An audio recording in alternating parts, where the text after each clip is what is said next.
All right. So, everybody, we're going to get started. My name's Melissa Dark, and I'm a professor here at Purdue University. Jerry asked me if I would do a fireside chat.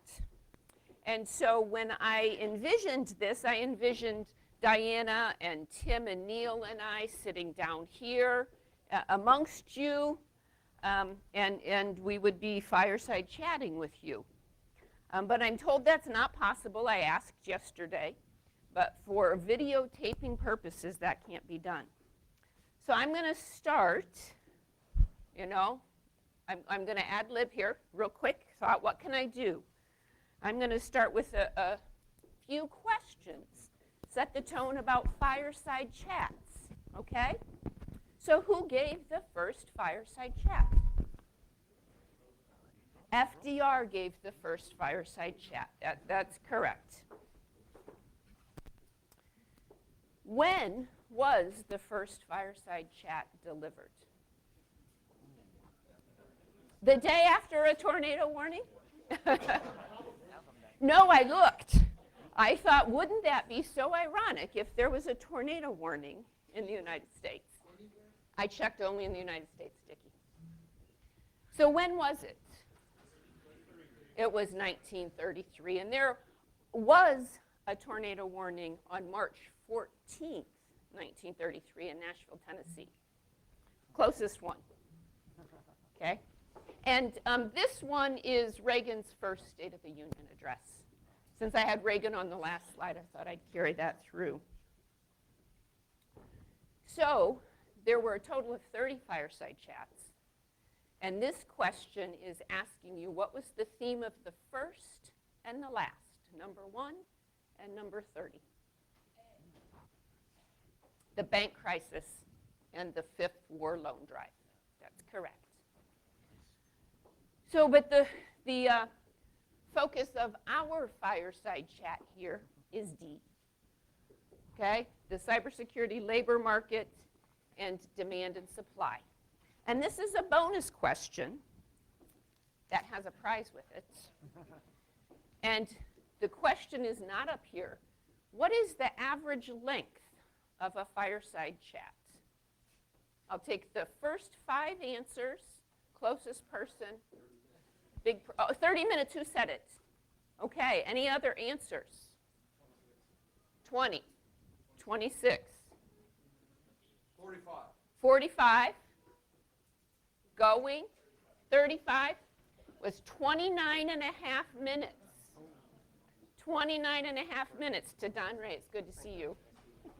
And I say that because I have a dissertation defense today at noon. I'm the major professor for a young man who's going to defend his dissertation today, so I thought that was another important aspect. So I'm really thrilled to be joined by 3 of my colleagues. Tim, I'm only meeting in person for the first time today. Diana Burley. So Diana is currently Associate Dean for Research and External Relations at the George Washington School of Human Resources? Education and Human Development. Education and Human Development. I've known Diana for a long time, and she's got a wealth of experience, I think, looking at what has changed in about 20 years in the supply chain of supplying cybersecurity professionals. Neil Ziering, Lead Technical Director at the National Security Agency. I've been there 29 years, if I remember correctly, and all 29 years in government service. So I asked Neil to talk to us a little bit about what he has observed in labor demand changing over that period of time. And Tim Sewell, currently at Eli Lilly, formerly at Mayo Clinic, and I forgot the other place. Lockheed Martin. Lockheed Martin. So we've got, from the demand side, some interesting perspectives, both from the government and from the private sector. So before I open up with my first question, you all see the same statistics that I see. 1.8 million people needed in the global cybersecurity workforce by 2022. And sometimes you put those numbers up and they're shocking, maybe even almost paralyzing. You know, what do we do? What do we do? And having been involved with the CERIAS program here in cybersecurity education at Purdue for a long time, for almost 20 years, we are still only producing a trickle, you know? So sometimes I think it's just a matter of more. And then I say, no, it isn't. It's a matter of more of the right thing, you know? So I want to open with, what are your perspectives on, and I'll start with Neil and then go to Tim. What are your perspectives on more of the right thing? Okay, I don't know, is this mic on?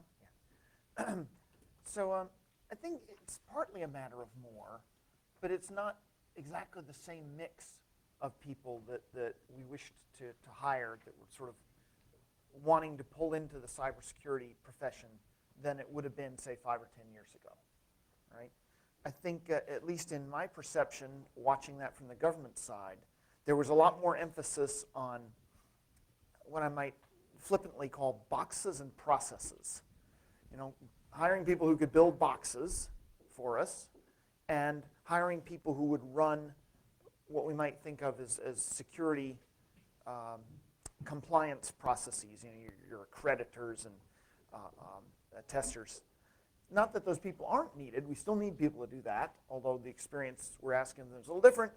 But we need a lot more folks in the areas of things like threat analysis, application security design and characterization, and people at what I might characterize as the intersection of cybersecurity policy and law. That's sort of a growth area in my perception. So, and I have other notes of things I'll work in later. Okay.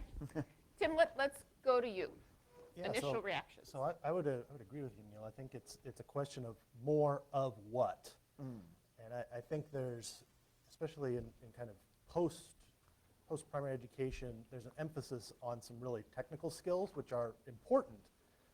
But if you can't speak in the language of business, then you're less useful in a corporate setting, at least. Security is a boardroom conversation now. We have that conversation with our board of directors at every quarterly meeting. We have it with our executive committee on a regular basis. And if all you can do is speak about security in terms of math and firewalls, you can't tie that back to the risk to the business, those critical operational processes, then you're less useful to the corporate side of the equation. So I think there's got to be that blend between the hard technical skills and then that business acumen. So I'm going to turn it to Diana now, and I'm going to say, okay, if it's more and more of certain things, what's your perspective on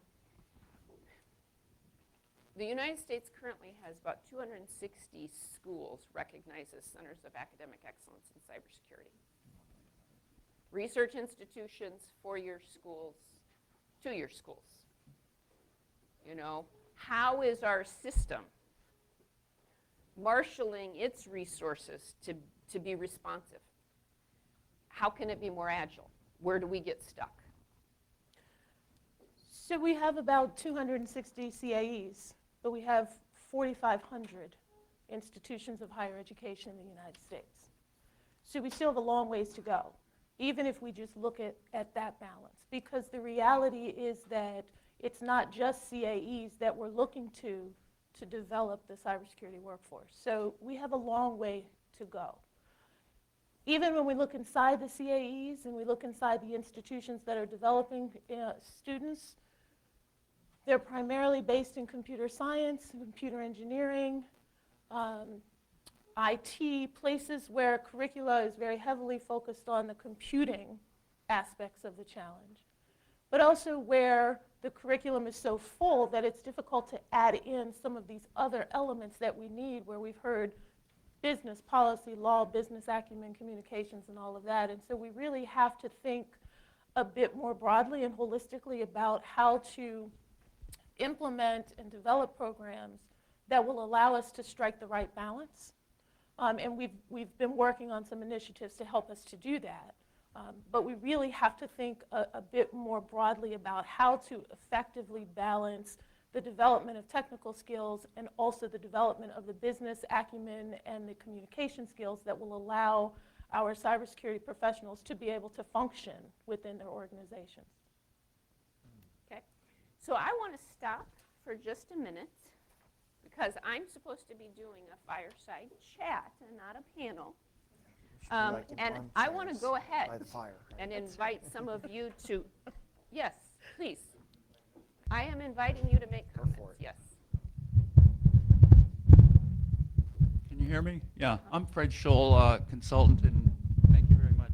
Nashville, I totally agree with everything I heard on the panel. I'm very excited that I think you guys are getting the story right. I've done work in academia and business, and I take exception with the number about, we need 1 million new cybersecurity professionals or something like that. I did drill down and contacted people in government about that, and the number really refers to jobs that have some component of cybersecurity acumen needed to do the job, which I'd kind of agree with. But I think that we really have to get this idea across that, let's say you look at a typical large company. How many people are involved in cybersecurity? There's like 0.2% or something like that.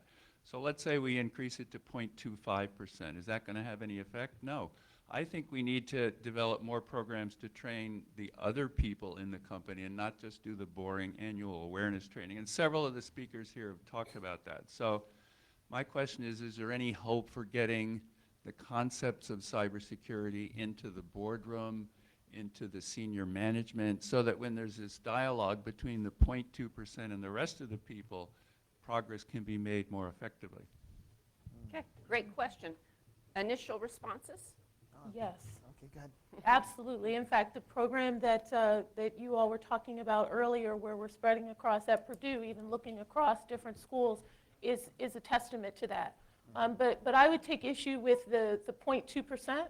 In my mind, everyone is doing some cybersecurity related work in the organization, and it's just a question of what role are they playing and how are they participating in the process. Because when we look at it that way, it is a more effective way of convincing academic institutions that we need to spread cybersecurity across the curriculum and enable those institutions to target and position the pieces of content where they need to, but to make the argument that everyone has some role to play and that we just have to figure out how to effectively to teach it.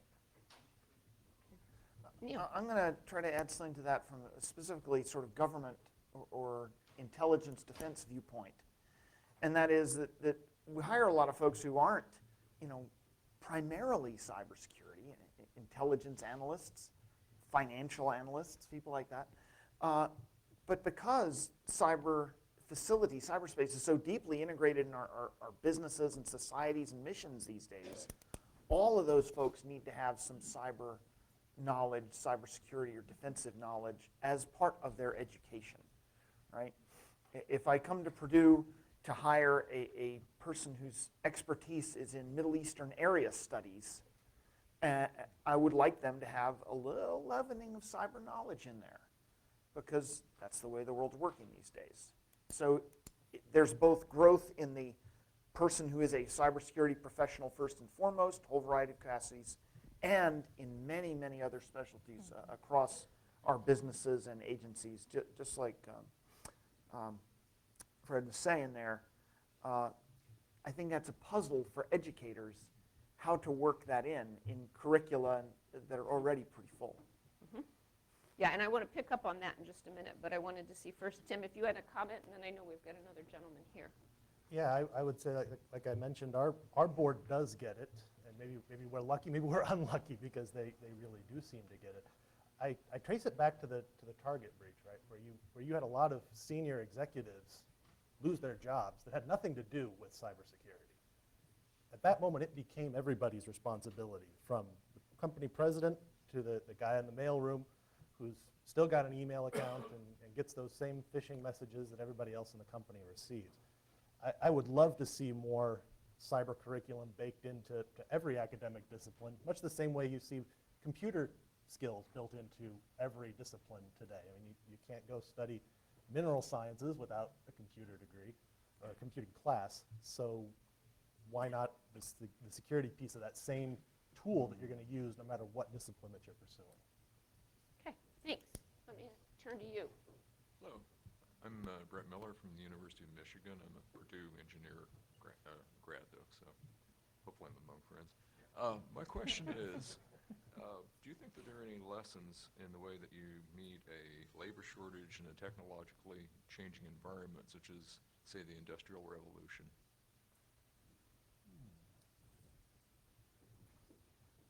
Good question. Good question. How you address a labor shortage in a period of revolution. Fair summary? Very carefully.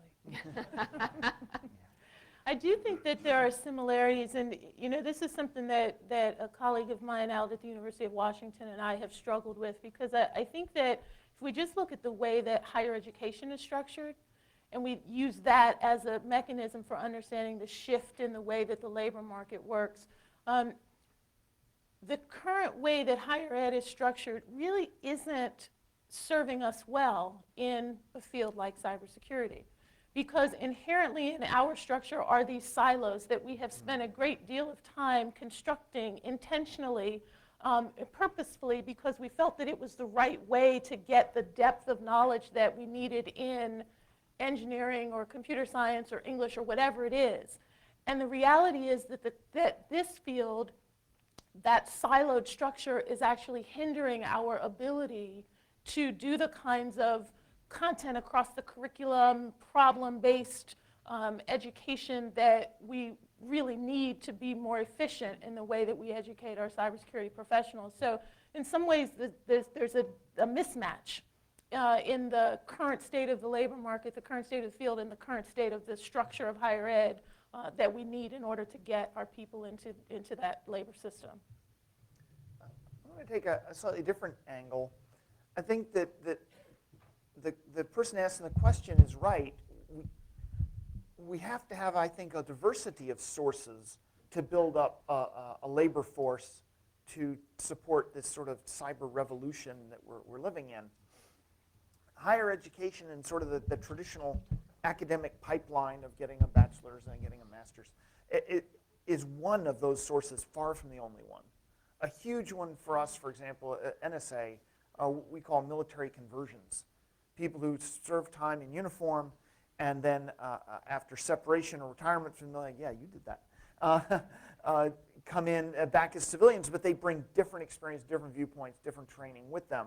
That's an important source. And there are many others, but I'll stop talking about them now because Dickie is looking impatient over there. Yeah, because I think you're missing the point of the answer to that. I think the point is that if you look at all of the cyber that we do, people are the long pole in everything. They're slow at it, blah, blah, blah. So automation and artificial intelligence are going to take a lot of those jobs that we need these people to do. And we can save the people for the things where you really need the innovative attempt at doing things. So as soon as we get smart enough to figure out the rules of what automation can do, that's going to save you some of those people. And so, yeah, you can't parlay this. The other thing I think we need to talk about is when you're talking about we need 1 million people, they aren't all of one size. And you've really got to look at the roles they're going to play and who's going to provide the training for what roles. So I'm going to pick a little bit on the automation comment, because if we automate the wrong thing, we just do the wrong things faster. I think until we start understanding more about our threats and our adversaries, and ultimately we as a field start to look more like our threats and adversaries, and that's back to the basic diversity. Going back a little bit to how do you address any resource shortage, you look for alternative supplies. I think we've got a whole population that's missing. I'll just kind of stereotype the room. It's about, let's say, 9-to-1 ratio of men to women. I think we've excluded half the population from helping us solve this problem. And I think that's a challenge that we have to address far earlier in the cycle than college. This is a grade school problem. I mean, my daughter's in 2nd grade, and she already is getting challenged by the boys in her class because she likes math. And that's just it's crazy to me. She's in 2nd grade. So I think there's some systemic challenges we have if we really want to start looking at how we address the resource and the pipeline challenge in cyber. Fair. Anybody who's got the answer to that one, I'm going to ask you to come up, and I'm going to let you have the mic right in front of this young lady.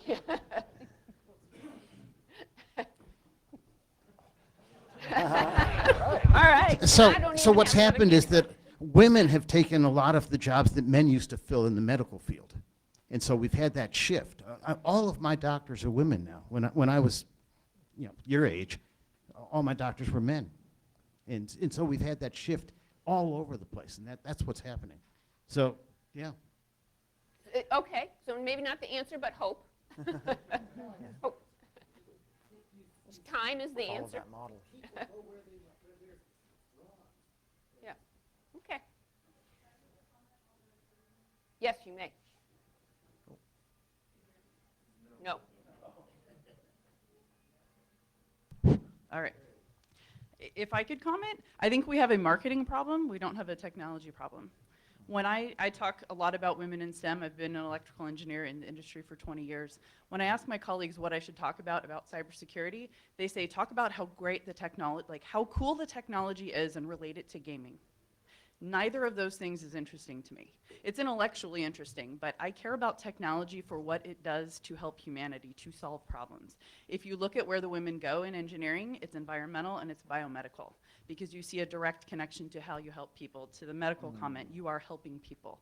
Cybersecurity protects people. But we have hackathons and we talk about how much we can break stuff and how many points we can earn being competitive about breaking in. And we don't talk about how understanding how to break in helps me protect people so that they don't get hurt. And if we can position to women how creativity and ingenuity and collaboration is part of cybersecurity, you will have an entirely different experience with your audience. So Good one. thank yeah. you. So, her comment made me remember that Robert Frost was the first poet laureate in the United States. And he said, unless you are educated in metaphor, you are not fit to be let loose in the world.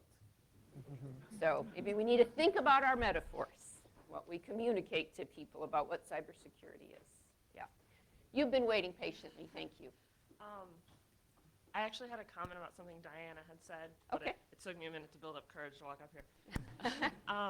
You had said that the computer science curriculums were really full, and I just want to say that I agree with this. Like, there are so many other courses outside of computer science that I'd like to take to tie into it, and just if there would be a way to like find more room to have more other stuff in it, like I would be all for it. So I just wanted to say that. I think we should stop there because this is a hard problem. It is a hard problem. So let's talk about this a little bit. Yeah, I mean, whenever I have these conversations with my industry and government friends, I remind them that it's not a simple matter of a faculty member making a decision that we should include content and therefore let it be. That there is a structure, there are accreditation bodies and accreditation requirements that have to be in programs that say what courses and content needs to be in programs, and so it's very difficult to get outside of that. One of the things that we are doing collectively, the big we, is we are now in the period of a trial accreditation process that ABET, which is the body that accredits the schools of colleges of engineering, in cyber sciences. The idea being that there can be this other degree program that will allow for the flexibility to include the kind of content that we need in computing, but also in cybersecurity programs. And so that accreditation process is based on a project that I've spent the last couple of years working on, which is to develop the first set of global cybersecurity curricular guidelines on behalf of the ACM and the IEEE.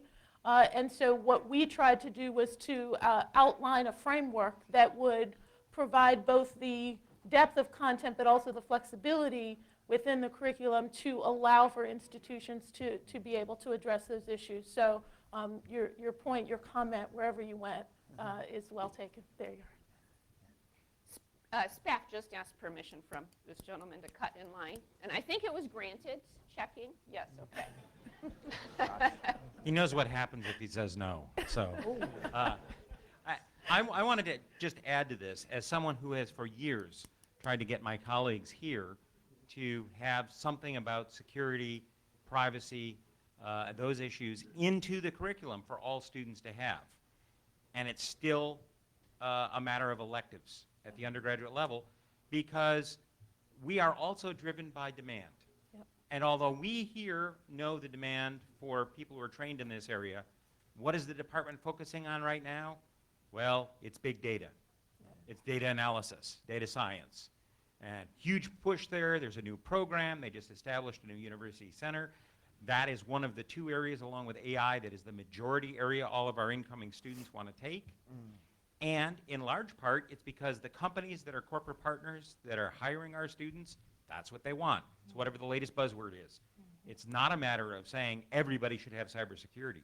If every one of our corporate partners were to say to the faculty, there must be a course in data security, in computing security, network security, whatever you want to call it, for not only every CS student, but everybody on campus, if all the companies came back and started saying that, then maybe we would have something.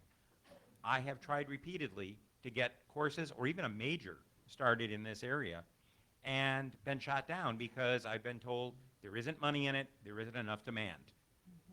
And so that is a collective problem that we also are going to have to address, is understanding the priorities. If the focus is on the new hot items to make money and startups and to be competitive rather than in this is the whole problem with security, right? What is its role?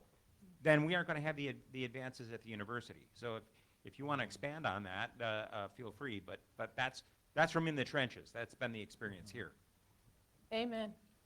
We're doing the same thing, SPAF. We at GW we are launching a big data science institute, and it's moving. And so it's the new sexy term, whatever it is. But we have to work with, and I tell our industry partners all the time, our industry and government partners, those of you who are hiring, we need you to speak to the provosts and the presidents and the folks at the academic institutions that are making the decisions about what happens with curricula, because they won't listen to us. They expect us to advocate for our fields. So we need you to come and say, this is who we want to hire.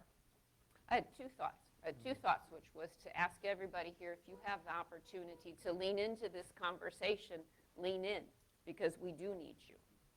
Okay, but then my second thought was, maybe we don't need 260 universities doing cybersecurity education partly. Maybe we don't even need 1,000. Let's say we could, triple that number. We could get 1,000 of the 4,500. Maybe we don't need 1,000 doing it partly.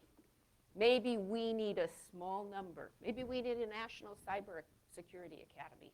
Maybe we need something that is concentrated and immersive and deep and selective. I think you need both. And maybe we need both. I mean, you need depth, and that's part of what the CAERs are about, right? Institutions that can take someone all the way to a PhD level in their education. But as several of the speakers have pointed out, you need folks who have, their specialty might be, business management, but they have some cybersecurity. And data science is sort of the hot buzzword right now. We're hiring people in that. Almost every organization I'm in, we'd expect the data scientists to have had at least some exposure at a college level to security before they come into NSA to be a data scientist.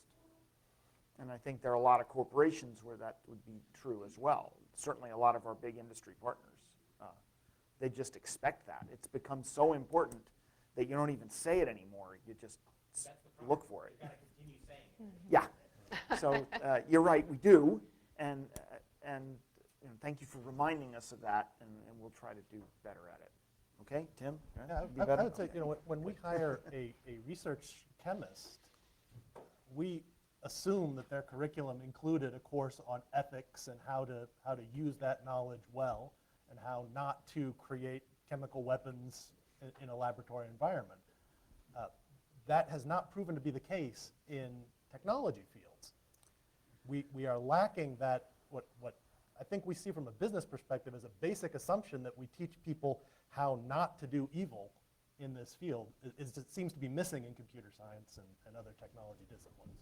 So I don't know where that gap is, and I will continue to trumpet at my organizations about the need for, we need dedicated security at the collegiate level. But I do think there's an ownership of that issue that's larger than a single organization. Thank you. I want to get back to you. You've been waiting patiently. So we've drifted a little bit, but I'm finding it increasingly unhelpful to talk about a strategic workforce problem monolithically. One reason is we don't want necessarily, to key off Dickie's point, we don't want more cyber folks, we want better cyber folks. And one of the responses to getting the strategic workforce problem for Cyber Command or for cyber warriors, who we took a bunch of 2-year associate's degrees, gave them a CISSP crash course and called them cyber warriors, but really they're cyber grunts or infantry. And we do need a bunch of grunts, but we also need a bunch of generals. And we do need a bunch of blue-collar cyber jobs, and we need a bunch of white-collar cyber jobs. But moreover, I think even since I have kids as well, I think we need a cyber literacy baseline, just like we need civics. Like, as we increasingly depend upon technology, this has to be woven into some form of baseline literacy, cyber literacy, which isn't job specialization or even graduate or collegiate level.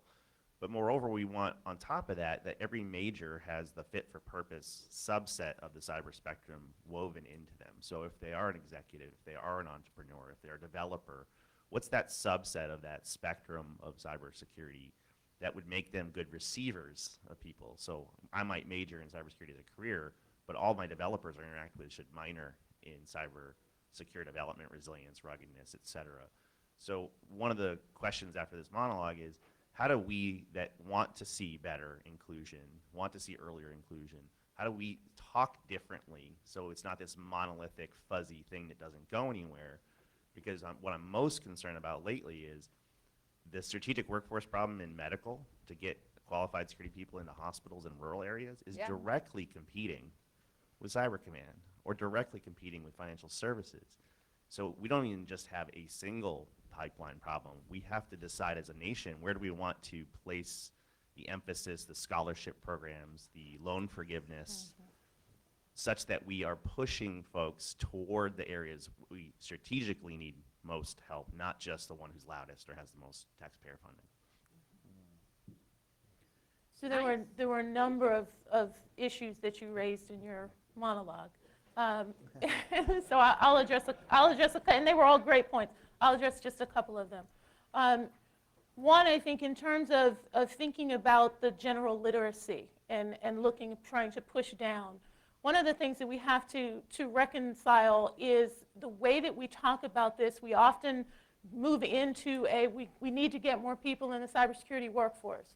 Well, immediately that turns off a whole segment of the population that says, I don't want to be a cybersecurity professional. So we have to use language that is more inclusive and treats this as a general literacy issue. I know that when my kids graduated out of their high schools at Fairfax County in Virginia, one of the things that they had to take in order, it was a graduation requirement, was they had to take business and personal finance. 0 credits, no grade, pass, fail, but every single student that graduates from that high school system must pass a basic course in business and personal finance. Not because everybody's going to be a financial analyst, but because in order to survive in society, you need to know how to manage your money, right? They all took a field trip to Business Finance Park or whatever it was called, Junior Achievement Finance Park. We need to do things like that on the literacy side for cybersecurity so that everyone can function in a digitally enabled society. And so that's separate. That's a completely separate conversation than preparing people to go into the workforce. On the workforce side, the only point that I'll reference, and then I'll turn it over to my colleagues, is when we start to discuss these issues or when we hear about these issues being discussed on the Hill and where the money is going, part of the reason why there's such an emphasis, and I can say this because I don't work for the government, I work for a university. So one of the reasons why there's so much emphasis on the grunts or the blue-collar workforce is because it is very popular to send money to community colleges because every congressional district in the nation has a community college system. So everyone gets money. And it's less about the specific needs of the workforce than it is about the political needs of the members, and that's the reality. So we have to figure out how to work around those issues or to leverage that to move us to where we need to be, but we can't lose sight of the fact that there are multiple things happening in the name of preparing the cybersecurity workforce. I want to hit a different point that I really liked in your comments.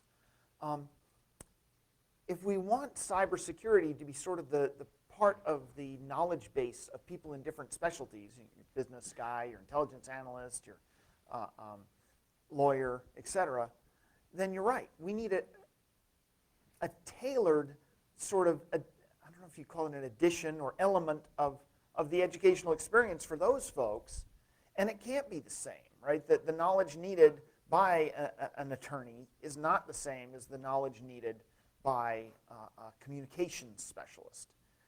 And I think that it's going to be incumbent on this community, the cybersecurity community, to work with these other fields, especially the ones that are willing, I hope, and then for in a sense, the job market, government, industry, to come back and say, well, this is what I expect of my communications professional, of my budget and finance person, et cetera, et cetera.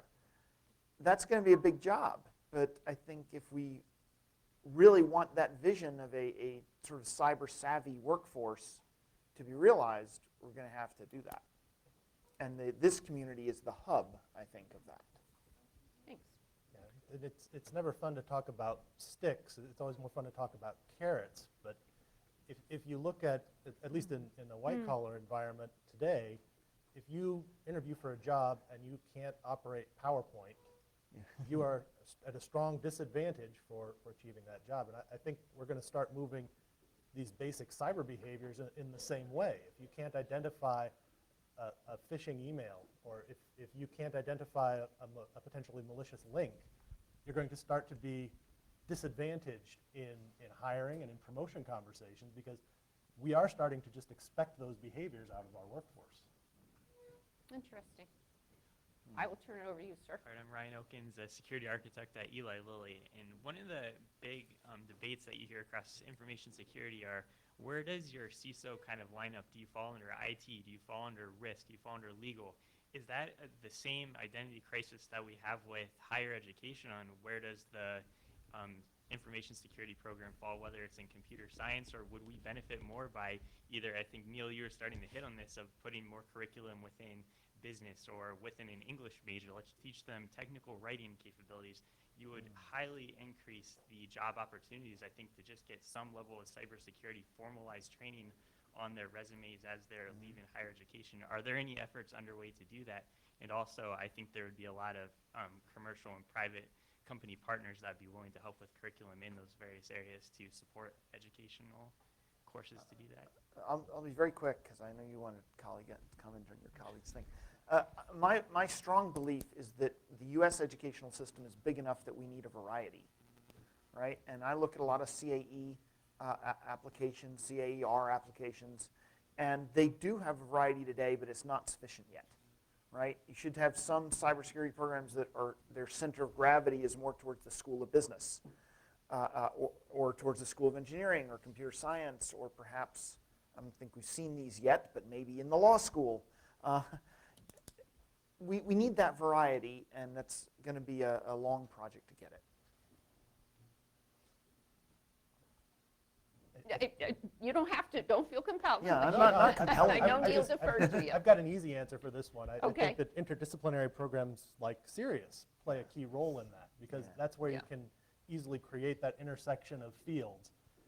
My boss, our CISO, Ryan and my CISO, she likes to talk about innovation occurring at the intersection of fields. And in cyber in particular, it's critical. So sort of the easier example these days is back to phishing. Psychology majors have a lot to contribute to this field of study. But a program in computer science and cybersecurity is not going to attract a lot of psychology majors. So these kinds of interdisciplinary approaches are, in my opinion, the key to achieving some of those objectives. Again, I will say, we folks at universities, we need you, because there was a time when interdisciplinary education was popular and encouraged at Purdue University, and I don't feel I'm living in that era anymore. I feel that I am living in an era that very much rewards disciplines to colleges. The budget model thwarts doing things across colleges and across fields. So we need your voice. And just to add to that, because I don't think I know Purdue's not alone in that. What has happened is, because interdisciplinary is still a very nice word that colleges like, but what I think has happened is there are disciplines with a course somewhere else, and we're labeling that as interdisciplinary so that we can get the best of both worlds. And that's not what you mean, that's not what you need, that's not what the field needs, but we need you to come and help us make those arguments. Help us help you, yeah. Go ahead, sir. Jim Basatka, recently retired Director of Aviation Security for the Boeing Commercial Airplane Company. When I listen to this conversation, what I hear is a conversation about how to sell what we have today. And I think maybe we should look at the conversation about how do we change the environment. And I'll give you an example. Back in the 90s, the Boeing company realized that if we did not improve the accident rate, that within 20 to 25 years, we would have a fatal accident a day in the aviation system. And when you look at the cause of accidents, it was perfectly good pilots flying perfectly good airplanes into the ground and killing people. And when you dug into what was the root cause, it was because of the decision-making environment in the cockpit. Now, the aviation industry, the first thing that had to happen is you had to get key stakeholders who could change it. It's the airlines, the manufacturers, and the regulator. Get them to agree that we had a problem that had to be fixed, and then come together and be very open to understand how do we change the environment so that we could eliminate the accidents. And when's the last time we read about an accident in aviation? Because they changed the process, the decision-making environment. I think maybe the conversation needs to change. How do we change the environment in our country so that instead of having to opt into a 401k, we have to opt out, because people are less likely to opt out than they are to opt in. Are there lessons here that we can learn that we can then use to change the tide and the direction of things instead of having corporations having to opt in? So I'd be interested in your thoughts. We'll do next year's CERIAS Symposium, SPAF, down in Washington, D.C. We'll give senators and representatives and staffers an opportunity to come in and talk with us, fireside chat. You won't be able to determine. We'll all be talking over each other. Just one quick comment on that, because I want to try to tie it back to workforce.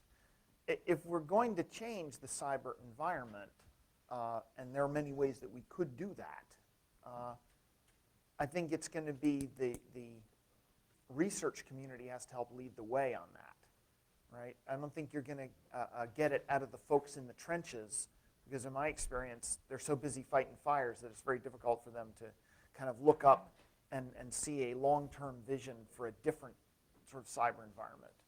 I think that's got to start here in the research community, and then try to drive it through partnerships and allies out into the sort of broader community. Thank you. Okay, this is going to be the last question or comment. Wow. Thank you, Melissa. Just kind of want to, and thank you for that. I think the leaning forward comment that you made about staying engaged in the dialogue. Dickie, your comment about why do we have female doctors now more than we have male doctors.